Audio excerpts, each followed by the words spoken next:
One night, as he dragged his tired body home, he found a little orange cat waiting at his door. As he approached, he realized, oh no, this little guy is injured. He stepped back and kicked the bag, not wanting to leave any remains. He carefully scooped up the kitten, sought the girl next door's help, and quickly patched it up. The wound was infected. He told James to take the kitten to a nearby charity hospital now. Luckily, the little cat was quickly treated, relieving James, but as he was leaving, the receptionist bill shocked him. Treatment was free, but wait, he had to pay for the meds.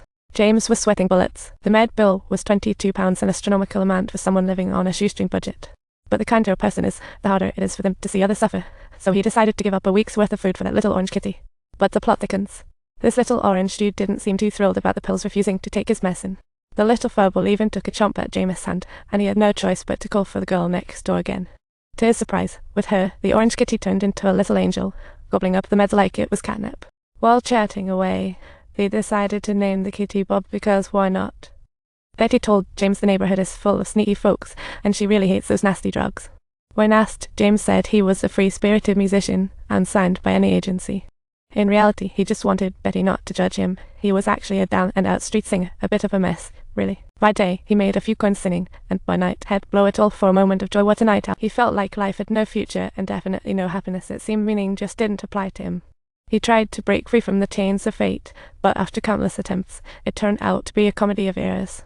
Sometimes, kind friends would invite him to crash in their car, but sadly, he'd wake up with a hangover the next day. After a deep slumber, he hit the streets again, singing like it was a daily ritual.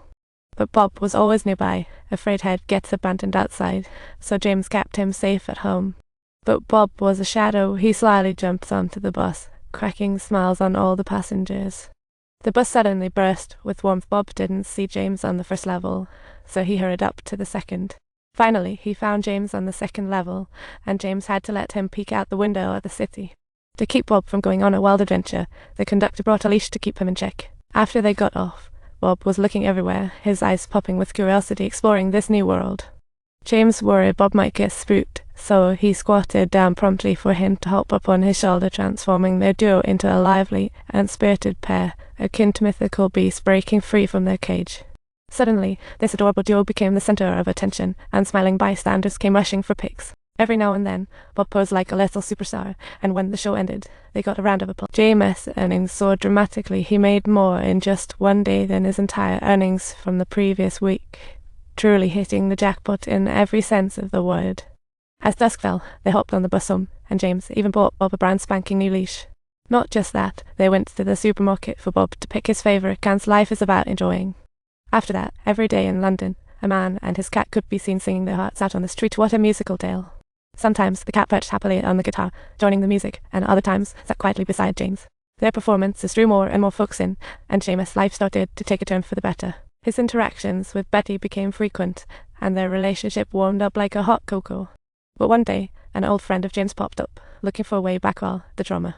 He knew James was doing well lately, so he begged for shelter, but James flat out turned him down. Although James felt bad, he couldn't give in. He firmly warned his friend not to spend money on those terrible things. But that night, the worst fear came true. He found his friend on the floor, and poor James' heart just shattered. He realized it was an overdose, and he yelled for help like a scene from a horror movie. Betty rushed over when she heard his cries, scouting the scene and springing into action for some first aid. Yet, this scene plunged both James and Betty into a world of sorrow. They witnessed a life cut short and were filled with unexplainable shock and grief. In this heavy mood, Betty couldn't hold back her secret anymore. She lost a brother who was a talented artist, but drugs brought him down, turning him into a shadow. When he left this world, he still had that heartbreaking needle on him, so tragic.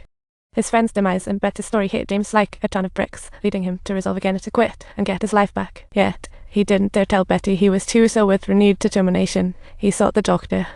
He thought, with pure willpower, had just kicked the habit, but the doctor gave him a hard nut so fast. The doc warned him quitting isn't a snap-your-fingers deal. Many fall flat at the finish line. She advised James to follow the treatment plan step by step. That's the key to success.